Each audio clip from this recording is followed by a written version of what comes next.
Hello friends, welcome to ISS platform. आज हम पढ़ने जा रहे हैं 31st lecture of Indian polity. जैसे कि मैंने आपसे बोल के रखा है कि मैं आपको पूरी इंडियन पॉलिटी करा रहा हूँ इन द फॉर्म ऑफ एमसीक्यू, जिसके ऑलरेडी 30 लेक्चर हो चुके हैं। अब देखना कैसे है, इस वीडियो के डिस्क्रिप्शन में जाइए, सारे वीडियो की लिंक दी है, स्टार्टिंग से देख लीजिए, आपकी इंडियन पॉलिटी स्ट्रांग हो जाएगी, दैट्स माय गारंटी। आज हम पढ़ेंगे पार्लियामेंट का 7th पार्ट, जो कि मैंने आपके बोल के रखा है कि पार्लियामेंट और फंडामेंटल राइट, ये 2 पार्ट और 2 चैप्टर स्ट्रॉन्ग कर लेना, क्योंकि आपके 50 to 60% क्वेश्चन इसी 2 चैप्टर में से आने हैं। चलते वीडियो स्टार्ट करते हैं। देखो, ये वीडियो 3 बजे आता है। कब? दिन में 3 बजे। बट ये पहले अल्टरनेट डे आता था, वीकेंड से एक दिन छोड़ के एक दिन। बट एडिटोरियल सेक्शन पर ज़्यादा फोकस ना होने के कारण मैंने इसको वीकेंड से एक वीक में 2 वीडियो कर दिए हैं। वीकेंड से वेडनेसडे को मिलेगा एक वीडियो आपको, वेडनेसडे 3 बजे, या फिर संडे को सेकंड वीडियो। मीन्स वीक में 2 दिन मिलेगा ये वीडियो, वेडनेसडे और संडे को दिन में 3 बजे, याद रखना। चलते बनाएंगे। Which of the following are the method of parliamentary control over public finance in India. ये पूछ रहा है कि बताइए पार्लियामेंट कैसे कंट्रोल करती है पब्लिक फाइनेंस को, ये बताइए कौन कौन सी मेथड है। देखो, सबसे पहले placing annual financial statement before the parliament, बिल्कुल राइट है। एनुअल फाइनेंशियल स्टेटमेंट ये क्या है? ये बजट है। क्या है मेरे दोस्तों? It is a budget. Budget को, क्योंकि बजट जो है ये टर्मिनोलॉजी हमारे कॉन्स्टिट्यूशन में नहीं लिखी, और बजट को ही बोलते हैं एनुअल फाइनेंशियल स्टेटमेंट। और ये किस आर्टिकल में? Under 112 article. कौन सा? 112 आर्टिकल है related to annual financial statement. This is also one of the method that parliamentary control over public finance. Clear? पहला सही है। Then withdrawal of money from consolidated fund of India only after passing of appropriation bill, बिल्कुल सही है, ये सही है। Consolidated fund of India कल बताया था under article 266। Consolidated fund of India, अगर पैसा निकालना है तो पार्लियामेंट से बिल पास होगा, एप्रोप्रिएशन बिल, तभी वो कंट्रोल होगा। क्लियर? तभी आप विड्रॉल कर सकते हो कंसोलिडेटेड फंड ऑफ इंडिया में से। मैंने प्रीवियस लेक्चर में इसको डिटेल में समझाया है। Consolidated fund of India, public account, even contingency fund of India, ये सारे फंड मैंने आपको डिटेल में समझाया है। देख लीजिए, प्रीवियस लेक्चर में मैंने आपको डिटेल में समझाया। तो पहला भी सेकंड भी सही है। Provision of supplementary grant and vote on account, बिल्कुल सही है, ये भी सही है। थर्ड, वोट ऑन अकाउंट आगे बताऊंगा वोट ऑन अकाउंट क्या होता है। अ पेरोडिक और at least a mid year review of the program of the government against macro economic forecast and expenditure by parliament budget office, बिल्कुल गलत है। देखो, कभी भी पार्लियामेंट रिव्यू नहीं करती program of the government mid yearly, means साल में 2 बार कभी भी पार्लियामेंट रिव्यू नहीं करती। पार्लियामेंट के पावर नहीं है गवर्नमेंट की पॉलिसी को रिव्यू करने का, तो ये ऑप्शन गलत है। Then after introducing public finance bill in the parliament, बिल्कुल सही है। फाइनेंस बिल पास करा जाता है पार्लियामेंट के द्वारा under article 117।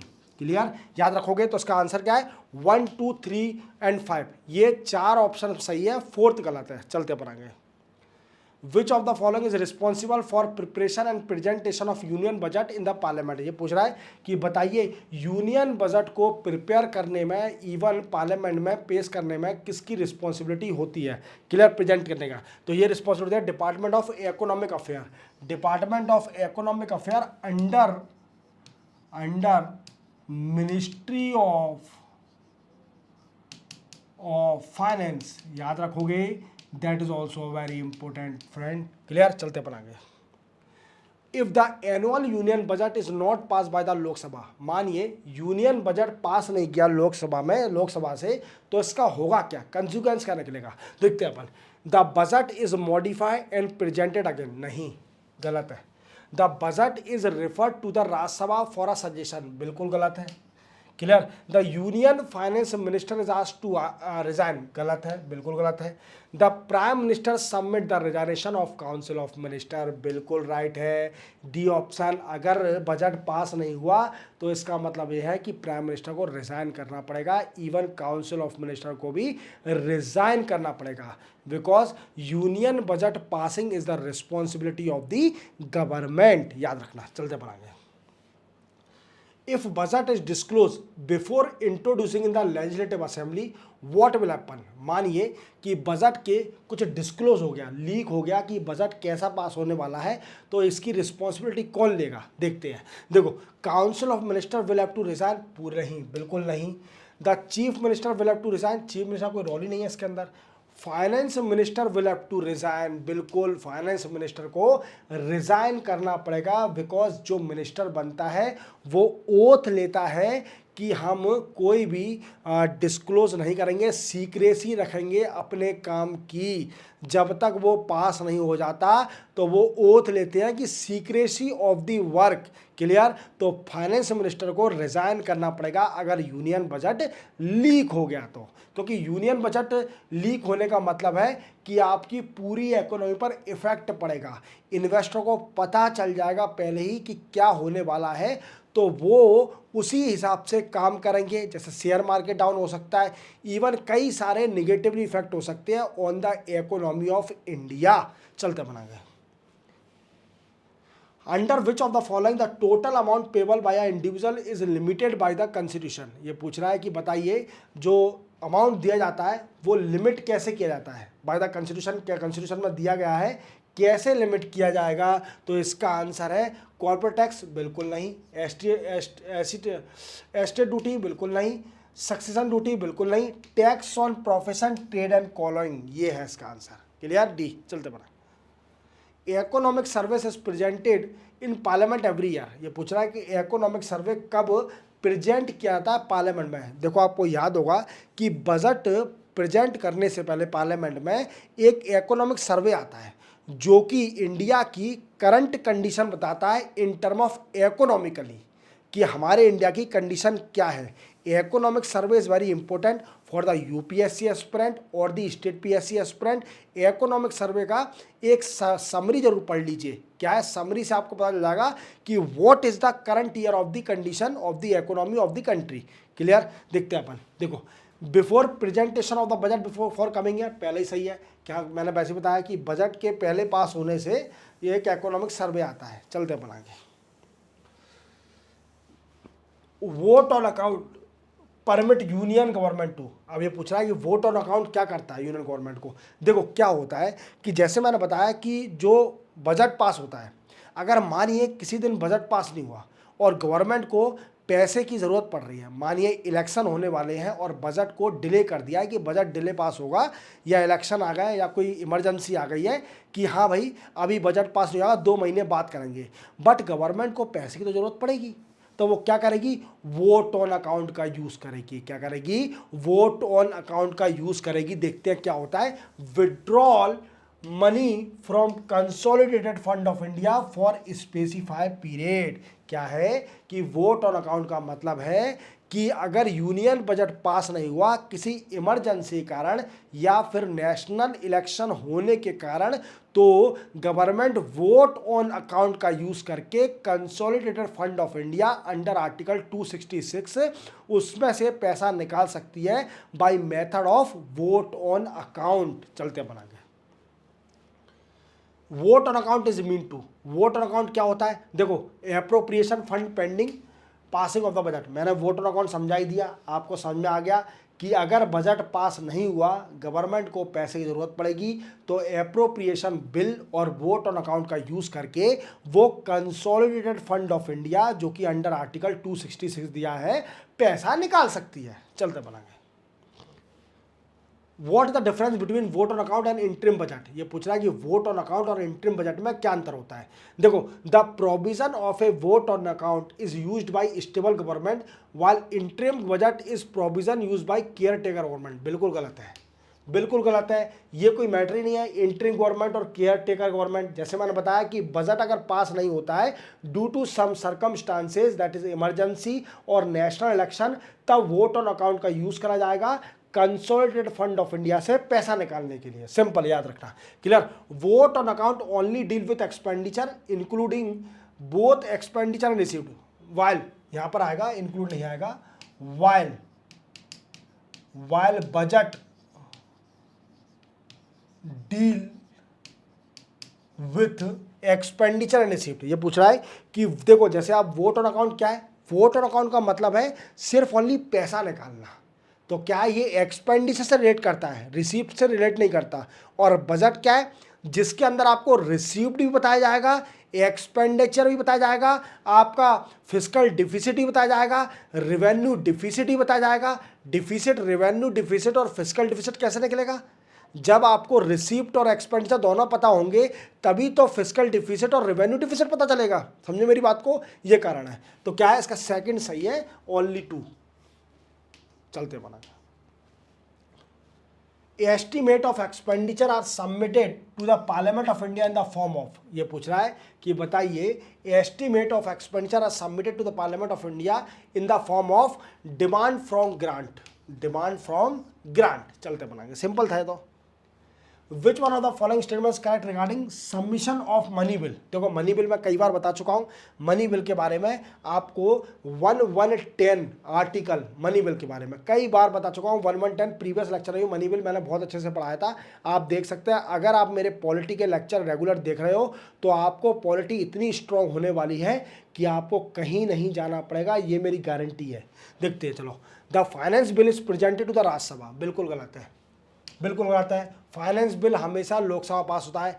It can be presented in either house of parliament, नहीं, money bill always pass in the Lok Sabha. It can not be presented in the Lok Sabha, Lok Sabha से पास होता है तो कैसे प्रेजेंट करेगा, it is presented in the Lok Sabha, money bill is presented in the Lok Sabha.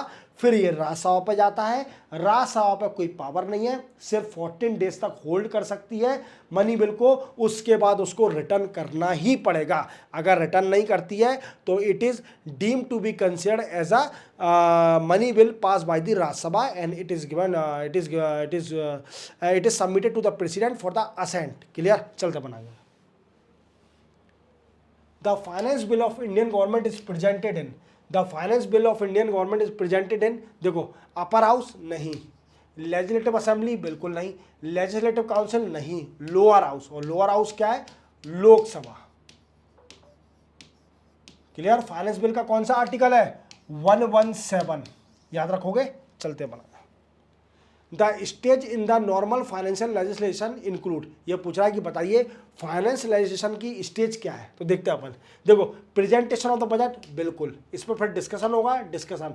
Passing of appropriation bill, देखो union budget को proper picture में आने में अगर बीच में पैसे की जरूरत पड़ गई तो एप्रोप्रिएशन बिल पास करना पड़ता है, जो कि मदद करता है गवर्नमेंट की to withdrawal the some of the expenditure from concern fund of India for specified period, याद रखना।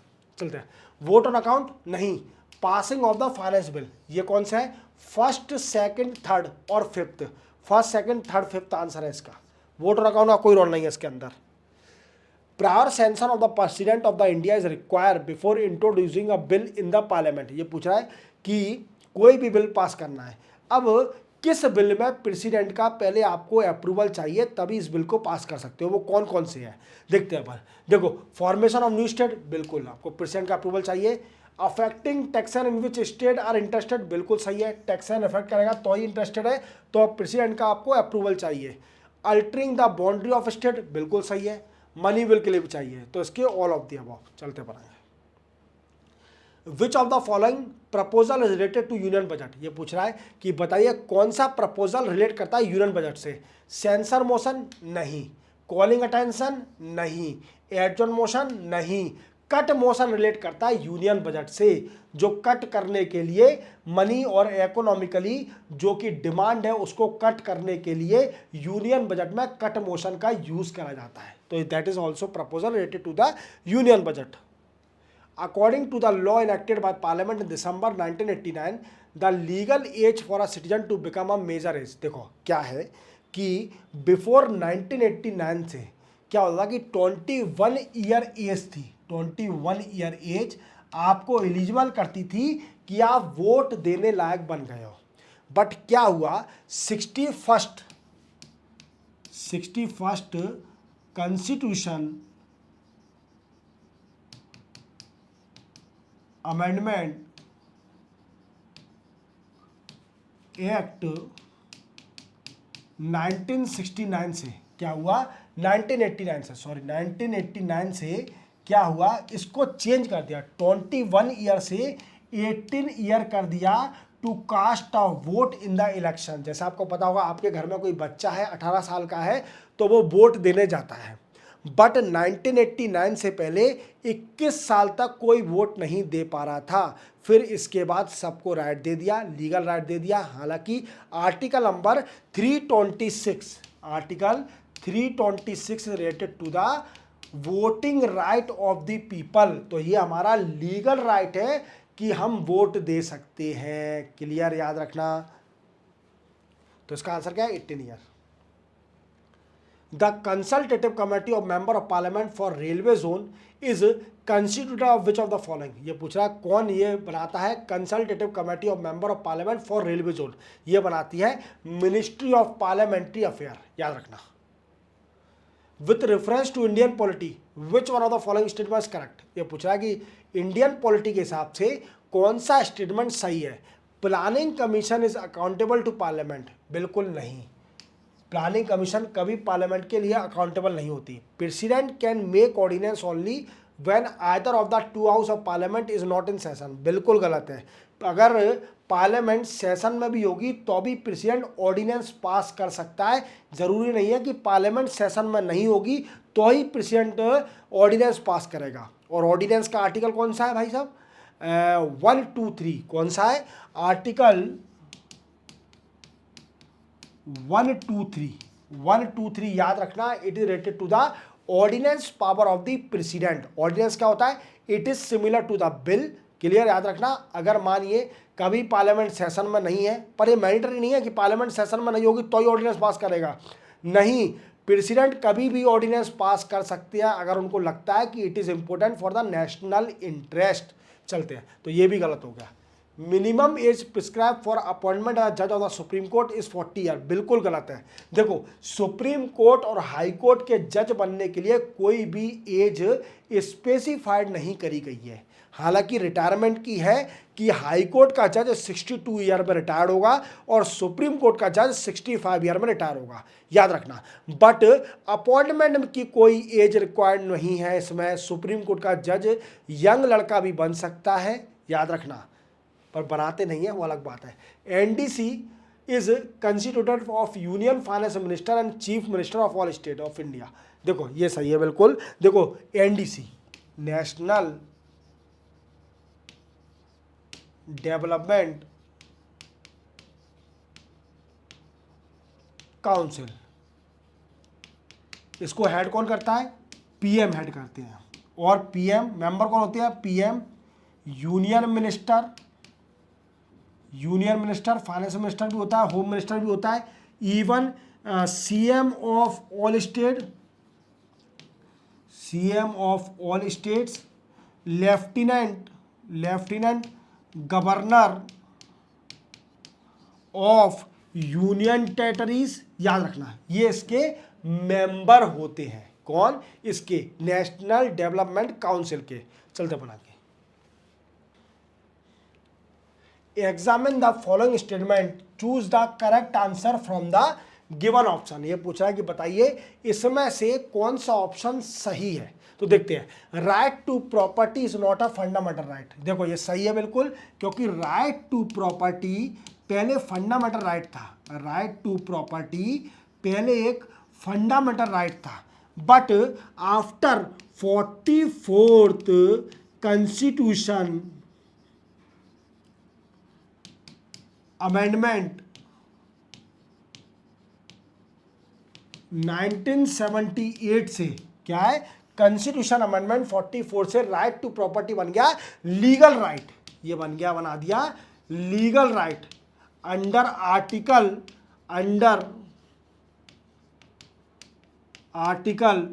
300, याद रखना। क्लियर? तो क्या है? पहला वाला सही है। अब ये फंडामेंटल राइट नहीं है। Rajya Sabha can stop a finance bill, बिल्कुल सही है। फाइनेंस बिल को स्टॉप कर सकता है because finance bill is also similar as a ordinary bill, याद रखना। Clear? In the preamble of Indian constitution secular and democratic word were added by 42nd amendment of the Indian constitution, बिल्कुल गलत है। 3 word add हुए थे 42nd constitution amendment से। पहला था सोशलिस्ट, दूसरा था सेकुलर और तीसरा था इंटीग्रिटी, याद रखना। तो ये भी गलत हो गया। Any dispute of the parliament can be resolve by the system of speaker of the Lok Sabha. बिल्कुल गलत है। अगर पार्लियामेंट में दोनों हाउस में कोई भी डिस्प्यूट हो जाता है, डेडलॉक हो जाता है, तो इसके लिए एक प्रोसेस है जिसको बोलते हैं joint session. Joint session under article 108, मैंने प्रीवियस सेक्शन में बताया था कि जॉइंट सेशन होता है, दोनों हाउस मिलके एक बिल पर, सिर्फ ओनली ऑर्डिनरी बिल पर डिस्कस करते हैं और डिस्कस करने के बाद ये रिजॉल्व होता है। हालांकि 1961 में पहली बार जॉइंट सेशन हुआ था on the issue of dowry provision bill के ऊपर। फिर इसके बाद 1978 में दूसरा जॉइंट सेशन हुआ बैंकिंग सर्विस बिल के ऊपर। क्लियर, याद रखना। तो इसका आंसर क्या है? 1 और 2। विच one of the following is the largest committee of the parliament. ये पूछा है कि बताइए सबसे बड़ी कमेटी कौन सी है पार्लियामेंट की।